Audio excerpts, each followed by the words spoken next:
This video is sponsored by Buymode Shopping App. Buymode e-shopping application is one of the online shopping app now available on Play Store and App Store. Link in my description. Check it now.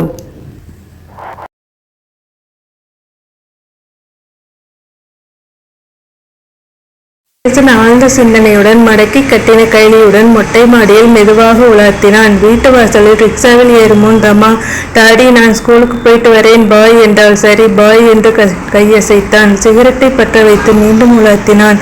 காப்பியோடு படியேறி வந்த மாதவி, இது 3வது copy, எப்ப குளிச்சு எப்ப tiffin சாப்பிட போறீங்க என்றாள். என் பிரச்சனை புரியாம பேசாதே. என் மேல எவ்வளவு நம்பிக்கை இருந்தால் சீதாராமன் இந்த பொறுப்பை ஒப்படைச்சிருப்பான்.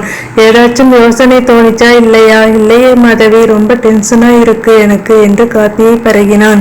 சீதாராமன் எப்போ வரதா சொல்லியிருக்கார்? நாளைக்கு காலையில 9 மணிக்கு டான்னு வந்து நின்றுடுவான். அவனுக்கு என்ன பதில் சொல்றது? என்னை கேவலமா நினைக்க மாட்டான். அவர் சொன்னார்னு நீங்க ஏன் ஒத்துக்கிட்டீங்க? முடியுங்கிற நம்பிக்கையில ஒத்துக்கிட்டேன். சரி, நான் கீழே போறேன், நிறைய வேலை இருக்கு, சீக்கிரம் வந்து குளிங்க என்று டபாரா செட்டுடன் மாதவி சென்றாள்.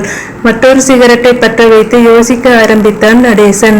வேலைக்காரி செண்பகம் பக்கெட் நிறைய துவைத்த துணிகளோடு வந்து உதறி உதறி கொடியில் போட்டு கிளிப் வைத்துவிட்டு ஐயா என்றால் தயக்கத்துடன். என்ன, நீங்க பல தடவை புத்தி சொல்லியும் அந்த மனுஷன் கேட்கறதா இல்லைங்க.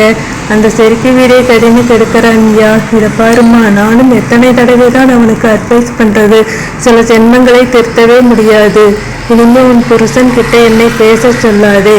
அது இல்லைங்க ஐயா, அவ வீட்டுக்கு போவாதேன்னு சொன்னா அந்த ஆளு கேட்க போறதில்லைன்னு நல்லா புரிஞ்சு போச்சுய்யா. அவனை வெட்டி விடுறதா இல்லை, 3 குழந்தைகளை வச்சுக்கிட்டு அல்லையிடுறேன்யா. அவ எவ்வளவோ இருந்துட்டு போகட்டும். தாலி கட்டண பாவத்துக்கு செலவுக்கு பணம் கொடுக்க சொல்லுங்க ஐயா.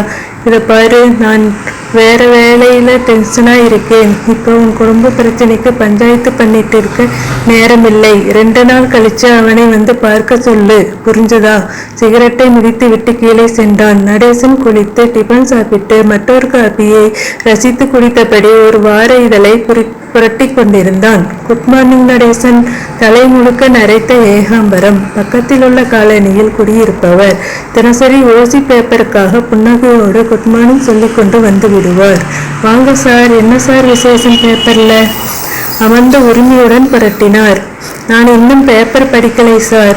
ஏன்? அது சரி, உங்க கண்ணு ஏன் இப்படி சிவந்திருக்கு? ராத்திரி சரியா தூக்கமில்லை?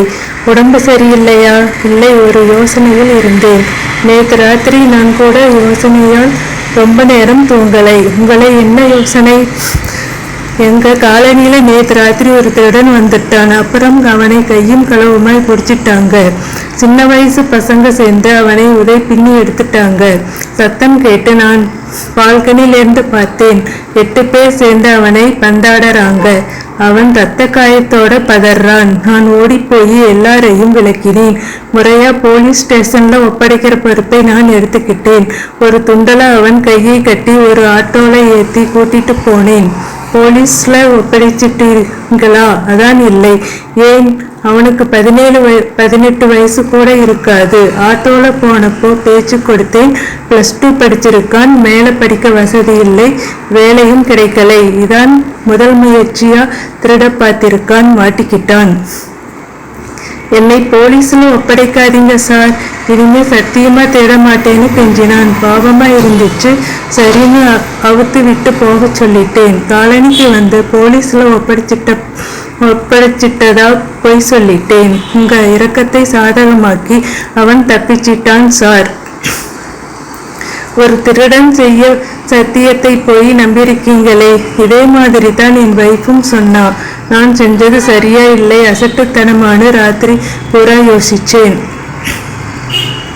சட்டத்தில் பெனிஃபிட் ஆஃப் தி டவுட்னு ஒன்று இருக்கு சார்.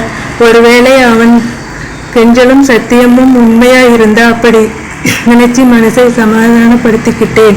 எந்த காலத்தில் சார் இருக்கீங்க நீங்க? எனக்கு என்னவோ நீங்க ஏமாந்துட்டீங்கன்னு தான் தோணுது என்றான் நடேசன். ஏகாம்பரம் பெருமூச்சு விட்டார். அவர் போன கொஞ்ச நேரத்தில் ரிக்ஷா வந்து யூனிஃபார்ம் களையாமல் ரமா இறங்கி ஓடி வந்தாள். நெற்றியை தட்டி யோசித்தபடி இருந்த நடேசனிடம் வந்து, டாடி இன்னைக்கு எங்களுக்கு ஸ்கூல்ல லீவு என்றாள். ஏம்மா, 7ஆம் கிளாஸ்ல படிக்கிற மரியாங்கிற கேர்ள் புவனா டீச்சரை காம்பஸால வெறித்தனமா குத்திட்டா. ரத்தமா கொட்டி ஆஸ்பத்திரிக்கு தூக்கிட்டு போயிட்டாங்க. போலீஸ் எல்லாம் வந்து விசாரிக்குது, அதனால லீவு விட்டுட்டாங்க. அந்த பொண்ணு என்ன மென்டலா? எதுக்கு டீச்சரை குத்தினா? இல்லைப்பா, சமீபத்தில் மரியாவோட அப்பாவும் அம்மாவும் டைவர்ஸ் பண்ணி பிரிஞ்சிட்டாங்களாம். அதில் இவளுக்கு அம்மா மேல கோபமாம். டீச்சர் அம்மாவை மதிக்கணும்னு ஏதோ அட்வைஸ் செஞ்சதுக்கு இவளுக்கு வெறி வந்து 7 தடவை காம்பஸ்ல குத்திட்டா.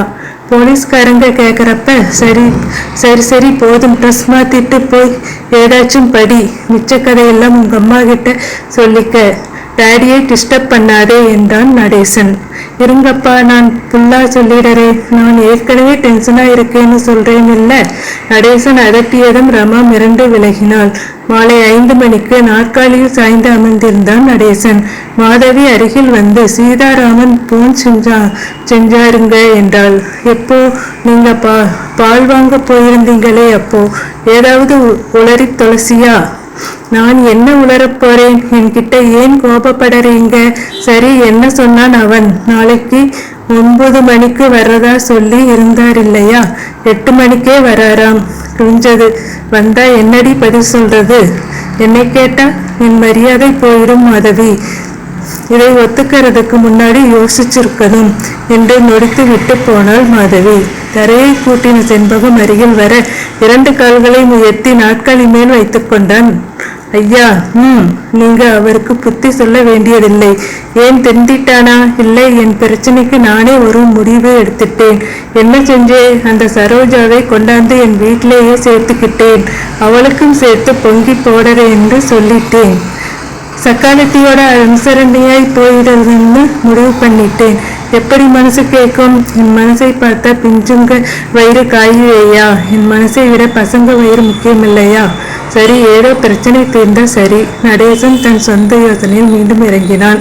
காலை 8 மணிக்கு சீதாராமன் வந்ததும் அவனை மொட்டை மாடிக்கு அழைத்து சென்று அவன் கைகளை பிடித்து கொண்டான் நடேசன். சீதாராமா, நீ சப் எடிட்டரா வேலை பார்க்கிற பத்திரிகையில சிறுகதை எழுத சொல்லி வாய்ப்பு கொடுத்தது உன் பெருந்தன்மை. சோக்கும் துணுக்கும் எழுதிட்டு இருக்கிற நான் சம்பமா எழுதி தரேன்னு ஒப்புக்கிட்டேன். ஆனா பாரு, 2 நாளா நானும் மண்டையை போட்டு உடைச்சிக்கிறேன். கதை எழுதுறதுக்கு ஒரு சின்ன தீம் கிடைக்க மாட்டேங்குது. ஐம் சாரி, எனக்கு கதை கிடைக்கலை என்றான் நடேசன்.